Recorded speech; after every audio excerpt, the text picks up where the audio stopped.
Saka musi uri kunzi watendeuka iweweka, munhu mukati akutotanga kukura, kutotanga kuvandudzwa, achimprova, achitambanuka, achikura mukuziva vhangeri yemwanakomana. But panguva iri kukura uyu ari mukati uyu wekunzi haasi kukura, ari kupera. Izvozvo zvokuti munhu wekunzi ari kupera hazvisi kumboda vhesi futi. Ukanyatsoenda pamira mushe usingamhanye, unogona kutoti inda zvichidai so shuwa handakuuya ndakadai. Wakauya uchiyevedza uine ganda ranga rakanaka. Vanhu vachitipei mwana tibate, chiri kunyemwerera. Iye zvinezvi even adzimai vako chaivo vakukubata pano nepapo. Kana vatoriwo nezvavanenge vachitotsvaga ufuta. Kana zvisiri izvozvo mune makatogara umwo kumwo. Kupera kuri kuita muviri. Ita 2 days usina kugeza uone kunhuhwa kwaanenge achiita iye munhu wekunze uyu. Zvekuti mari yakawanda mazuva ano iri kupera, uchitiraya kukavha kupera kwake. Kwese kugera ndebvu kwauri kuita kune kuveurwa musoro, kuda kuviga kupera kwaari kuita.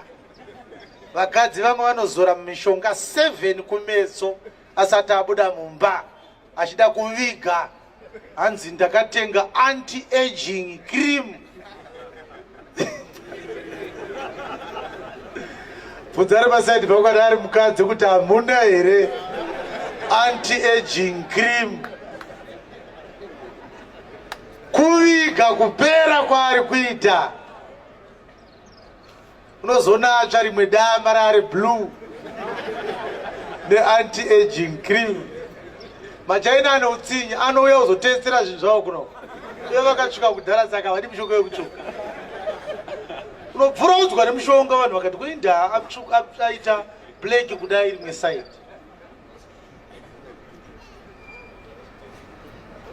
Saka kuZambia kwakaitwa survey pamusoro pevanhu vari kuzora mafuta ekutsvukisa. Zvikaonekwa kuti Zambia muAfrica ndiyo nyika iri kuzora mishonga iyo kudarika dzimwe nyika dzese. Ndobva vakaita survey vakuinterviewa vakadzi vemuZambia kuti hamusi kuona here kuti ganda renyu riri kuzotsva nezuva, tsinga dzobuda dzoita green, dama irorembera unge munhu akaromwa nematandamhembwe. Hamuone here kuti mishonga iyi yekutsvukisa inozokunetsai kana makura zvikanzi tozviziva. Ko munozorerei zvikanzi varume vanda vanhu vakatsvuka? Tiri kuitira varume zvekuti tozoita black tozozviona kumberi. Imagine kuti munhu ada kutsvukira murume weblack, murume wacho ndewe black, asi iye ada kutsvuka hadzi murume weblack ndo zvaari kuda. Ndakaona kuti kuAmerica kwaane mafuta ekusvibisa futi, vakatsvuka kuAmerica vakuda kutosvibawo. Bozvarungu vakadiscover kuti darkness iri muskin yedu ine melanin, a component inoreacta zvakanaka kuzuva. Saka maAfricans vane the best skin in the whole world, but havazvizive. Havazvizive. Kunotori nevarungu kuEngland vari kutozoroma mafuta izvezvi ekusviba. Vanhu vada kuzvipikicha murungu ati bii kusviba zvatakaita izvi. Hazvinyatsobuda mushe, but vari kutraya. Saka handisina kugumbura vanhu, ndoda kungoti buditse nyaya iyi zvakanaka. Kuti ichokwadi kuti munhu wekunze ari kuita sei zvake? Ari kupera. Vakakuparidzirei kuti Jesu paari kuuya mapfupa ari mumakuva achamuka. Vakakunyeperai. Vakakunyeperai muchazvinzwa nhasi mega kubva mumagwaro. Yes, verengai vhesi ya 17. Nokuti kutambudzika kwedu kwakareruka. Kutambudzika kwedu ndekwenguva diki.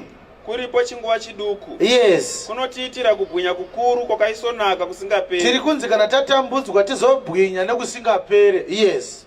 Tisingatariri zvinoonekwa. Hanzi while we look not on the things that are visible, while we look not at the things that are visible, tisingatarise zvinoonekwa neziso renyama. Tinoregererei kutarisa zvinoonekwa? asi zvisingaonekwi. Tinofanira kutarisa zvisingaonekwi. Sei tichinzi bvisai maziso enyu kuzvinhu zvinoonekwa. Nokuti zvinoonekwa zvinopfuura. For what is visible is temporary. Yes. Asi zvisingaonekwi ndezvokusingaperi. Ipapa mupostorika anga achiviga vhangeri zikaite. Hanzi hatifanire kutarisa zvinoonekwa, tinofanira kutarisa zvisingaonekwi. Nekuti zvinoonekwa zvinopfuura, zvinoonekwa zvinoparara, zvinoonekwa zvichatsakatika. Asi zvisingaonekwi zvinogara nekusingaperi. Chiri kunzi zvino ipapa zvinhu zviviri. Chinoonekwa inyama, chisingaonekwi mweya. Saka zvaaida kuparidza Pauro zviri pachena ndezvekuti ngatiregei kutarisa nyama, nekuti nyama inopfuura, asi mweya usingaonekwi neziso renyama ndio unogara nekusingaperi. Ukangoona anything chichionekwa neziso, ziva kuti chinhu ichocho chiri temporal, chinopfuura, chiri casual, chiri fake. Everything that is visible is fake. Chisiri fake chinogara nekusingaperi in the eyes of God. Alright. Saka taona kuti zvinoonekwa zvinopfuura, kureva kuti nyama zvainoonekwa ichaita sezvayo ichapfuura. Mweya usingaonekwi ndio uchawana upenyu usingaperi kudenga, kana kuti uchatsva kudziva romoto nekusingaperi. Either way unenge uri mueternity chete. Unenge uri kuburning eternity kana kuti kurighteous eternity. Vachanotsva nemitumbi yemweya havasi kunotsva neuyu unenge waora kare. Chapter 5 verse 1 ndati ndokupa mavhesi matatu anobudisa pachena kuti nyama ichaora uye nyama haisi kuzopinda denga. Nokuti tinoziva kuti kana imba yedu yenyika, tabhanekari yedu ichiputswa. Chiri kunzi imba yenyika muviri. Ndo wakanzi God formed man out of the dust of the earth. Saka ari kuti tinoziva kuti, tangidzai verse 1. Nokuti tinoziva kuti kana imba yedu yenyika, tabhanekari yedu ichiputswa. Ko tabhenekari hausi muviri here iwe? Unoziva kuti tabhenekari kana ichiputswa zvozofamba sei? Tine chakavakwa chinobva kuna Mwari. Tine chakavakwa chinobva kuna Mwari. Imba isina kuvakwa namaoko. Iyoyo haina kuitwa nevhu. Isingaperi. Imba iyoyo haipere. Iri kudenga. Iri kudenga imba iyoyo. Kureva kuti kana muviri unowaora, Jesu paari kudzoka, achadzoka aine miviri yakasiyana. Achauya nemiviri miviri. Achauya nemabodies maviri. Achauya a glorious body isingapere, iri kupiwa mweya yakaruramiswa nevhangeri yaJesu kuti igoenda nemuviri iyoyo kudenga kuna Mwari. Saka hanzi imba yedu ichauya ichibva kupi zvayo, ichibva kudenga. Saka ari kuuya nemuviri opa munhu wese ari kuenda kudenga, nekuti mweya wega usina muviri iwoyo kudenga futi kuna Mwari hausvike, nekuti matemperatures ari pathrone yaMwari haaite futi. Anotoda kuti upuwe body inono withstand matemperatures iwayo. Glory yacho haisi kutamba nayo, inofanira kutodairirwa neimwe glory yaunenge wapiwa. Saka glory iyoyo ndo muviri unobwinya waari kuuya nawo. Vari kuendawo kudziva romoto vachapiwawo muviri futi wavanonotsva nawo nekusingaperi. Ukatsva unopera. Mwari haasi kuda kuti munhu atsve obva afa. Mwari anenge kuti utsve nekusingaperi, achingokona uchingotsva, mangwana uchingotsva, kusukira mangwana uchingotsva. Saka Jesu ari kuuya nebhodhi akadhizaina. Ndoya anoti kumba kwababa vangu kune nzvimbo dzekugara dzakawanda. Dai kwaisava kudaro handai kutaurirai nzvimbo dzaaitaura kuti ndinokugadzirirai dzasiri dzimba dzatinadzo. Muviri ndo uri kunzi tebhenekari iri kunzi naPeter. Ndinoda kukurangaridzai nyaya iyi, tebhenekari yangu isati yapwanywa, nekuti yapadhuze kupwanywa sezvandakaratidzwa naIshe wedu Jesu Kristu. Yaiti tebhenekari ida kupwanywa. Peter yakanga isiri tebhenekari yetemberi yaakavaka. Aitaura muviri wake kuti ndinoda kuti muviri wangu upwanywe manje. Asi regai ndikurangaridzei makanganwe roti pachapter 2 verse 18 to 21 yaJohani, Jesu akataurira vaJudha kuti papwanyai temberi iyi, ini ndinoimutsa after 3 days. Shoko rikati aitaura temberi yemuviri wake. Saka pane muviri uri kudenga usina kufanana neuno. Uchauya muviri iwoyo zuva raari kuuya Jesu kuzotonga. Imboverengai shoma nayo chapter 5 ya 2 Corinthians ende pavhesi 2. nokuti tinogomerawo mairi, Tinogomera tiri mumuviri uno wenyama, tiri mutebhenekari yenyama. tichishuva kuti tifukidzwe neimba yedu inobva kudenga, Tinoshuvira kuti dai muviri uri kudenga wauya tafukidzwa iwoyo, kuti kana takafukidzwa hedu hatingawanikwi tisina chatakafuka.